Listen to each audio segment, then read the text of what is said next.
தமிழ்நாடு இந்திய நாட்டுக்கே முன்மாதிரியான மாநிலமாக வந்து இருக்குது. அதே மாதிரி இது வந்து தமிழ்நாடு அமைதி பூங்காவாக வந்து இருக்குது.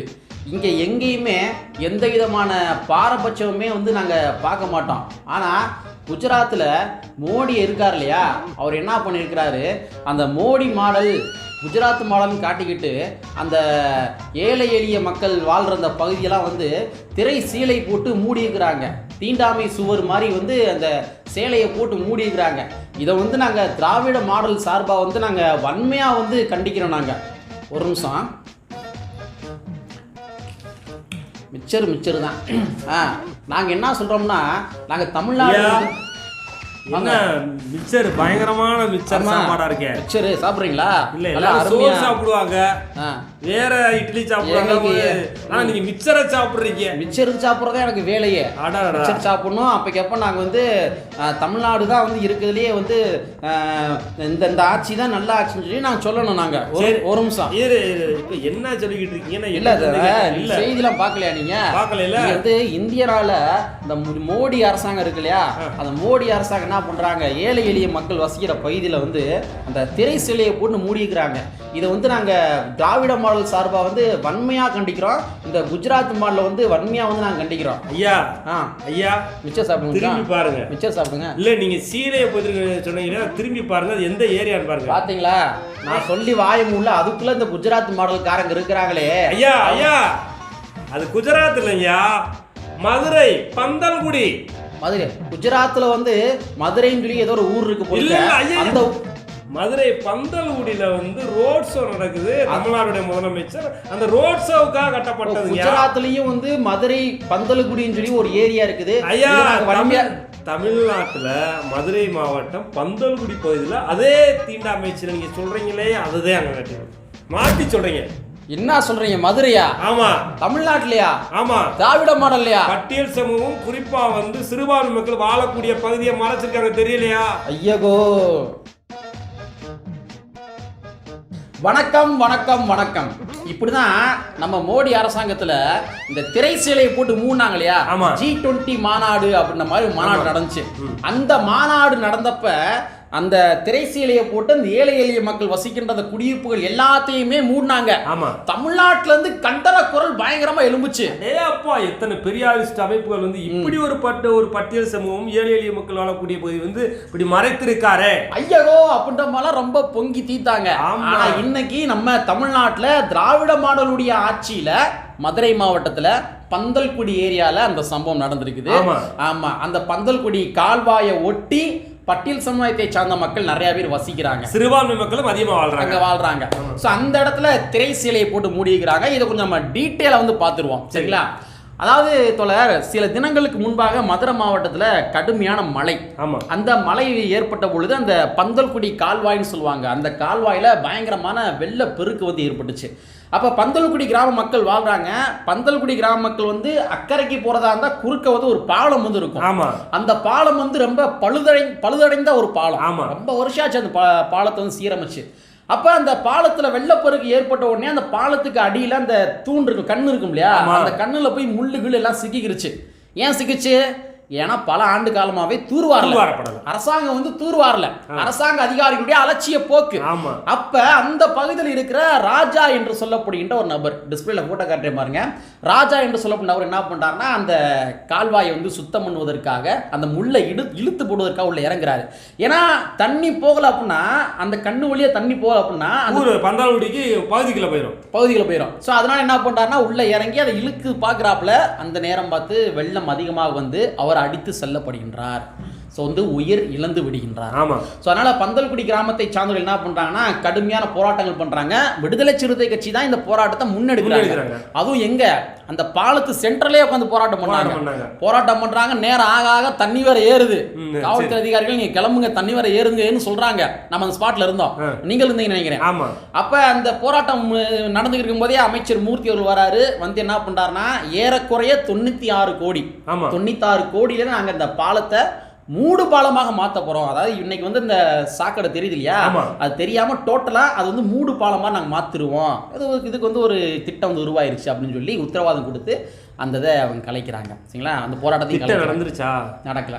மூடு பாலம் இல்ல உருவாகல, நடக்கவே இல்லையா? நடக்கல, எல்லாமே அறிக்கையா போயிருச்சு. அறிக்கையா, வெறும் அறிக்கைகள் மட்டும்தான். சரி, எப்படி ஆதி திராவிட மக்களுக்கு ஒதுக்கப்பட்ட அந்த 5319 கோடியை நம்ம திராவிட முன்னேற்ற கழகத்தினுடைய அரசாங்கம் திருப்பி அனுப்பினாங்களோ அதே மாதிரி ஒரு அறிக்கையோட அப்ப நிறைய சமூகம் அறிக்கையாத்தே இருக்கு. ஆமா, வெறும் அறிக்கையா மட்டும்தான் இருந்திருக்குது. சரிங்களா? சோ இந்த நிலைமையில தான் நம்ம முதலமைச்சர்கள், மாண்புமிகு முதலமைச்சர்கள் இன்னைக்கு நம்ம மதுரை மாவட்டத்தில் ரோட் ஷோ நடத்த போறோம் அப்படின்ற மாதிரி வந்திருக்காரு. வருகின்ற பொழுது அவருடைய கண்களில் தென்பட்டு விடக்கூடாது, இந்த மாதிரி அவலங்கள் இருக்கின்றது, இந்த மாதிரி கேவலமா இருக்கின்றது, தூர்வாராம இருக்குது, தண்ணி சரியா போகல, சுகாதார சீர்கேடா இருக்கு அப்படின்ற மாதிரி முதலமைச்சர் பார்த்துடக்கூடாதுன்னு சொல்லி அதிகாரிகள் என்ன பண்றாங்க, திரைசீலையை போட்டு மூடிடுறாங்க. அப்ப தீண்டாமை என்பது நீங்க குஜராத்தில் நடக்கல, தமிழ்நாட்டிலே நடந்திருக்கு. குஜராத்தில் நடக்கல, தமிழ்நாட்டில் நடந்திருக்கு. அது திராவிட மாடல் ஆட்சியில் பெரியாரிஸ்டுகள் நிறைய பேர் கேள்வி எழுப்புவாங்க. கேட்கலையே, இன்னைக்கு வாய் திறந்தாங்களா? திறக்கலையே. ஏன் மிச்சத்துக்கு போயிட்டாங்களா? இருக்கலாம். இல்ல இன்னொரு விஷயம் என்ன அப்படின்னு பார்த்தோம்னா, இன்னைக்கு மாண்புமிகு அமைச்சர் ஒரு அறிக்கை 90 கோடிக்கு மேல நாங்க வந்து மூடு வாழமா போட்டு தரோம்னு சொல்லி ஒருவேளை அது நடந்திருந்தா இன்னைக்கு சேலையை மறைக்க வேண்டிய தேவை இருந்திருக்காரு. அப்ப எவ்வளவு தூரம் கொடூரமா இருக்கு அந்த பகுதின்னு பார்க்கணும். தமிழக அரசு, திராவிட மாடல் அரசு என்ன சொல்லிருக்கோம்னா, அந்த பந்தல்குடியில வாழக்கூடிய பட்டியல் சமூக மக்களும் சிறுபான்மை மக்களும் அதிகம் வாழக்கூடிய ஒரு பகுதி. இவங்க வந்து காலங்காலமாக திமுகவை வாக்களிக்கக்கூடிய மக்கள். ஆமா, இதை வந்து திமுக வந்து புரிஞ்சுக்கிறோம். அதைத்தான் வந்து செல்லூர் ராஜ் வந்து கரெக்டா காயின் பண்றாரு. அவர் இன்னைக்கு அவருடைய ஐடியில இந்த பதிவு போட்டிருக்காரு. என்ன போட்டிருக்காரு? நான் கூட பாராட்டி போட்டிருந்தேன். அப்பா, வேங்கவேல இருந்து வடகாடு, புதுக்காட்டா வடகாடு வரைக்கும் ஒரு எதிர்க்கட்சியா வாயை திறக்கல, அட்லீஸ்ட் இதுக்காச்சும் வாயை திறந்தீங்களே, நன்றி.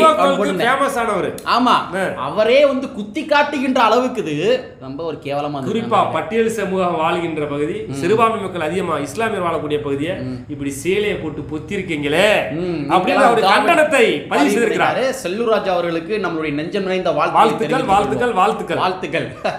ஸோ தொலைவர், அப்போ அந்த இன்னைக்கு வந்து என்னன்னா, அந்த சாக்கடை வந்து இருக்குது, ரொம்ப அப்பட்டமாக தெரியுது. அப்போ இந்த இடத்துல நம்ம டீப்பாக யோசிக்கிறதாக இருந்தால், அப்போ அமைச்சர் ஒதுக்கிய அந்த 96 கோடி வந்து எங்கே? அமைச்சர்கள் சொன்னது உண்மையா பொய்யா? முதல்ல நம்ம அப்படி பார்க்கணும். அமைச்சர்கள் சொன்னது உண்மையா பொய்யா?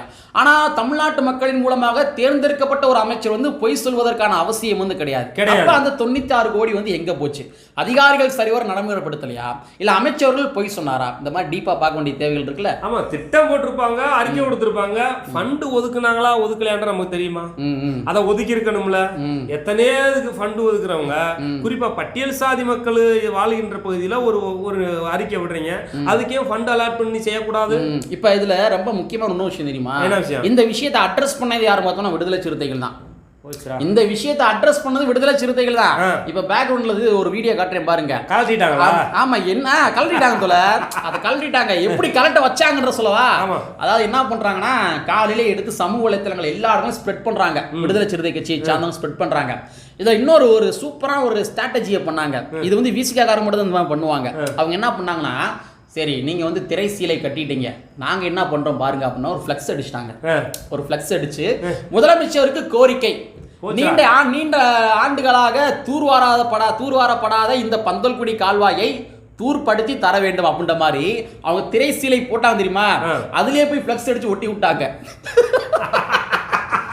அதுலயே ஃப்ளக்ஸ் அடிச்சு ஒட்டி விட்டாங்க. இன்னொரு விஷயம் என்ன தெரியுமா, அண்ணன் திருமாவளுடைய அங்கனக்குள்ள ஒரு இது இருக்கு, அந்த இது இருக்குல போர்டு, அதையும் சேர்த்து அந்த சிலையில மறைச்சிருந்தாங்க. ஆமா, அதையும் சேர்த்து மறைச்சிருந்தாங்க. இதெல்லாம் நம்ம யாரும் சொல்லல, இதை நம்ம சொல்ல வேண்டிய தேவை இருக்கு. ஆமா, என்ன நம்ம கூட்டணி கட்சியா விடுதலை சிறுத்தைகள் இருந்தாலும் கூட அந்த போர்டை மறைச்சிருந்தாங்க இல்லையா? அப்ப அவங்க வந்து என்ன பண்றாங்க, சரி போர்டு மறைச்சாலும் பரவாயில்ல, நீ இதை சேலை இல்லை அப்படின்னு போய் கோரிக்கை வச்ச அடிப்படை என்ன ஆகுது, சேலையவே கழட்டிடுறாங்க. அதான் கோரிக்கை வச்சாங்க ஒண்ணு. ரெண்டாவது என்ன ஆகுதுன்னா, காலையிலேயே அவங்க வந்து சரி அதிகாரிகள் எடுக்க மாட்டாங்க, நம்ம என்ன பண்ணலாம்னா யுக்தியை கடைபிடுறா அப்படின்னு ஃபிளக்ஸ் அடிச்சு ஒட்டி விட்டுறாங்க. முதலமைச்சர் கோரிக்கை, பந்தல்குடி கால்வாயை சீரமைத்து மாதிரி வேண்டுகோள் விடுக்கிறோம், போட்டு வாரி தர வேண்டும். ஆமா, அது என்ன பண்ணாங்கன்னா அந்த திரைசீலை கட்டினதை போய் குத்தி விட்டு விட்டாங்க. அதிகாரிகள் வந்து பேசி பாக்குறாங்க, எப்பா அந்த இதை எடுங்கப்பா. ஏமா நாங்க எதுக்கு எடுக்கணும்னாங்க, நாங்க வந்து எங்களுடைய கோரிக்கை தூக்கி முதலமைச்சர் வச்சிருக்கோம். முதலமைச்சர் யாரு? அவர் எங்களுக்கான ஒரு மக்களுடைய ரெப்ரசன்டேட்டிவ் தானே, மக்கள் ரெப்ரசன்டேட்டிவ் தானே, நாங்க ஓட்டு போட்டு தான் தேர்ந்தெடுக்கிறோம். அப்ப எங்க முதலமைச்சர்கிட்ட நாங்க கோரிக்கை வைக்கிறதுல நீங்க என்ன சொல்றீங்க, நீங்க என்ன தடுக்கிறீங்க அப்படின்ற மாதிரி என்ன பண்ணிட்டாங்கன்னா அந்த ஃபிளக்ஸை வந்து ஒட்டி விட்டாங்க. கேட்க மாட்டாங்க. இந்த இப்படியே போச்சு வச்சுங்களேன், நல்லா இருக்காது. முதலமைச்சரும் வந்துருவாரு, நேரம் ஆக ஆக ஆக ஆக கிழக்கு பக்கம், மேற்கு பக்கம், தெற்கு பக்கம், வடக்கு பக்கம் இருக்கிற எல்லா சிறுத்தையும் ஒண்ணு கூட்டிட்டாங்க அப்படின்னா மிகப்பெரிய பஞ்சாயத்து ஆகி போயிடும். நம்முடைய வண்டவாளங்கள் எல்லாமே தண்டாலம் ஏறிடும். அதனால தூக்குடா சேலையவே கழட்டிடுவோம்டா, நாங்க மறைக்கவே இல்லடா, பார்த்துட்டு போட்டு அப்படின்னு விட்டாங்க. அப்படின்ற மாதிரி அந்த சேலையை வந்து ரிமூவ் பண்ணிடுறாங்க. ரிமூவ் பண்ணனால இப்போ அந்த சேலையை வந்து எடுத்துட்டாங்க, அந்த இது இல்லை. இப்போ நம்ம எல்லா பேருமே அந்த என்ன செய்யறோம் அப்படின்னு பார்த்தோம்னா, தமிழ்நாட்டில் இருக்கவங்க குஜராத்தில் நடந்த போது வந்து கொதிச்செழுந்தவர்கள் இங்கே ஏராளமானவர்கள். தமிழ்நாட்டில் குறிப்பாக மதுரை, அதாவது வந்து சங்கம் வளைத்த மதுரை மண்ணிலே வந்து பட்டியல் சமூக மக்கள் அதிகமாக வாழக்கூடிய பகுதியிலும் சிறுபான்மை மக்கள் இஸ்லாம் வாழக்கூடிய பகுதியிலும் இது போன்ற ஒரு தீண்டாமையை உருவாக்கக்கூடிய ஒரு சூழல் உருவாயிருக்கிறது என்றால் அப்ப அமைச்சர்கள் எந்த அடிப்படையில் சாதிய ரீதியாக செயல்படுகிறார்களா, இதை நம்ம யோசிக்க வேண்டிய தேவை இருக்குல்ல. அப்ப அமைச்சர்ன்றது வந்து எல்லாத்துக்கும் பொதுவானவங்க தானே. இந்த மக்கள் எப்படி வாழுகிறார்கள் என்பதை மன்னர்கள் தெரிந்து கொண்டால்தான், நம்ம மன்னர் நம்ம சொல்ல வேணாம், ஜனநாயகத்தின் மன்னராக மாண்பு தமிழக முதலமைச்சருக்கு தெரிஞ்சாத்தானே இந்த பிரச்சனை கீழே இருக்கிற ஆட்கள் வந்து சொல்லுவாரு இல்ல, அந்த பிரச்சனையை தெரிஞ்சா சரி பண்ண முடியும். அந்த பிரச்சனையே தெரியக்கூடாதுன்னு மறைக்கிறேன்னா இது ஒரு சனாதனம் தானே. கண்டிப்பா. அப்ப அமைச்சர் வந்து சனாதன புத்தியோட இருக்காரா, இந்த கேள்வி எழும்புது நமக்கு. இல்ல இருக்கலாம். அதாவது நிறைய இப்ப நீங்க சமீப காலமாவே பாத்தீங்கன்னா திராவிட முன்னேற்ற கழகத்துல இருக்கிற அமைச்சர் பெருமக்கள் என்ன பண்றாங்கன்னா ரெட்டியார் மாநாடுல போய் கலந்துக்கிறாங்க. ஆமா. செட்டியார் மாநாடுல கலந்துக்கிறாங்க. ஆமா. இசைவேளாளர் சங்கத்துல போய் கலந்துக்கிறாங்க. சாதி சங்க நிகழ்ச்சி கலந்துக்கிறாங்க. இத இன்னும் பின்ன சாதி சார்ந்த அனைத்து நிகழ்வுகளுமே கலந்துக்கிறாங்க. ஆனா வெளியே என்ன சொல்லிக்கிறாங்கன்னா பெரியாரியம் பேசிக்கிறாங்க. அப்ப இங்க பெரியாரியம் என்பது எவ்வாறு இருக்கின்றது அப்படின்னா, தங்களுக்கு தேவைக்கு ஏத்த மாதிரி அதை வந்து எந்த வடிவத்தில் வேணா நம்ம செஞ்சுக்கலாம் அப்படின்ற மாதிரி தான் இருக்குது. அந்த மாதிரி தான் பண்றாங்க. ஸோ இது வந்து ரொம்ப நுட்பமாக பார்க்க வேண்டிய ஒரு தேவைகள் இருக்கு. இதெல்லாம் முதலமைச்சர்களுக்கு தெரியுமா தெரியாதுன்னு தெரியல. ஆனா இதை வந்து தேர்தல் அரசியலுக்காக திராவிட முன்னேற்ற கழகம் ஒருவேளை பண்றாங்க அப்படின்ற வச்சுக்கிட்டாலும் கூட இதை கண்டிக்க வேண்டியது ஒரு இயக்கவாதிகளுடைய கடமை. தமிழ்நாட்டில் ஏராளமான இயக்கங்கள் இருக்குது. இயக்கவாதிகளுடைய கடமை இயக்கங்கள் இருக்கிறது. ஆமா, ஏன்னா இயக்கவாதிகளுக்கு தேர்தல் அரசியல் அப்படின்ற மாதிரி ஒரு பணி கிடையாது. அப்ப இயக்கவாதிகள் கண்டிப்பா கண்டிக்கணும். இதுலயும் குறிப்பா யார் தெரியுமா கண்டிக்கணும்? பெரியாரிஸ்டுகள் கண்டிக்கணும். இதுவரைக்கும் வாய் திறக்கல. இன்னைக்கு வந்து ஆமா இதுவரைக்கும் வாய் திறக்கல. ஏன் தெரியுமா? அவங்க மிச்சரை திங்கிறக்கே டைம் தெரியா போச்சு, மிச்சர் சாப்பிட்ற டைம் தெரியா போச்சு, அதனால வாய் திறக்கல. இல்ல உண்மையாவே வந்து பெரியாரிய கொள்கையை ஏந்தி களமாடுற ஒரு சில இண்டிவிஜுவல் இருப்பாங்க தெரியுமா, தனிப்பட்ட நபர், அவங்க கண்டிக்கிறாங்க. சமூகத்தில் நிறைய ஐடிக்கெல்லாம் பாக்குறோம். இண்டிவிஜுவலா இருக்கிற அந்த பெரியாரிஸ்டுகள் கண்டிக்கிறாங்க. ஆனா இயக்கமாக இருக்கின்ற பெரியாரிஸ்டுகள் கண்டிக்கிறாங்களா? ஐயா வீரமணி போன்ற ஆட்கள் கண்டிக்கிறாங்களா? ஓப்பனை உடைச்சு விட்டீங்களே. மறைமுகமா பேசிக்கிட்டு இருந்தா இப்படி வீரமணி அவர்கள் கண்டிக்கிறாருன்னா அவர் எப்படி அவர் கண்டிக்கணுங்க? அவர் கண்டிக்க மாட்டார். அவர் பெரியார் மண்ணுன்னு சொல்லி கிளைம் பண்றப்ப இது அவர் கண்டிக்க வேண்டிய தேவைகள் இருக்கு. அவர் கண்டிக்க மாட்டாருங்க. சரி, ரைட். ஆமா, அதனால நீங்க எதிர்பார்க்க கூடாது. ரைட். சோ இருந்தாலும் இன்னைக்கு விடுதலை சிறுத்தை கட்சியை சார்ந்தவர்கள் ஒரு பயங்கரமான சம்பவத்தை பண்ணியிருக்கிறாங்க. காலங்காலமா போராட்டத்தின் மூலமாக தான் உரிமைகள் வென்றெடுக்கப்பட்டு கொண்டிருக்கின்றது. ஸோ இன்னைக்கு இது வந்து ஒரு நல்ல விஷயம் தான். ஏன்னா இன்னைக்கு தமிழ்நாடு லெவலில் மதுரை மாவட்டத்தில் பந்தல்குடின்னு ஒரு கிராமம், அந்த கிராமத்தில் வந்து அந்த கால்வாய் மிக மோசமாக இருக்கின்றது. இந்தியாவுக்கே ஒரு முன் உதாரணமாக இருக்குது. இந்த மாதிரி ஒரு சுகாதார சீர்கேட்டோட இருக்கக்கூடாதுன்ற மாதிரி உறுதிப்படுத்தி இருப்பதன் விளைவுனால இந்த விஷயத்தை நம்ம வரவேற்போம். இன்னைக்கு வந்து வெட்ட வெளிச்சமா வந்து பார்த்தோம்னா அந்த சாக்கடை வெளிச்சத்துக்கு வந்திருக்கு. அதுக்காக வந்து திராவிட மாடல் அரசுக்கு நம்மளுடைய நெஞ்சமிருந்து நன்றிகளை தெரிவித்துக் கொள்வோம். அதுக்கு நன்றி சொல்லக்கூடாது தலைவா. அதை வந்து இன்னைக்கு வந்து தெரசியை போட்டனாலதான் இன்னைக்கு பேசுறோம். நம்ம ட்ரெண்டிங் ஆனதோட என்ன செய்யணும் அப்படின்னா, உண்மையிலே மாண்பு தமிழக முதலமைச்சர் தளபதி ஸ்டாலின் அவர்கள் நல்லது செய்யணும்னா அந்த 96 கோடியை உடனே ஃபண்ட் அலாட் பண்ணி அந்த மேல் மூடு பாலம் சொல்றாங்க இல்லையா, அதை உடனே நடைமுறைப்படுத்தினால் இன்னைக்கு ஒரு நாள் முழு ட்ரெண்டிங் ஆனதுக்கு மருந்தாக அமையும் என்பதை கூறிக்கொண்டு கற்பி ஒன்று புரட்சி செய்கின்ற புரட்சி வரியை கூறிக்கொண்டு நிறைவு செய்கின்றோம். நன்றி, வணக்கம்.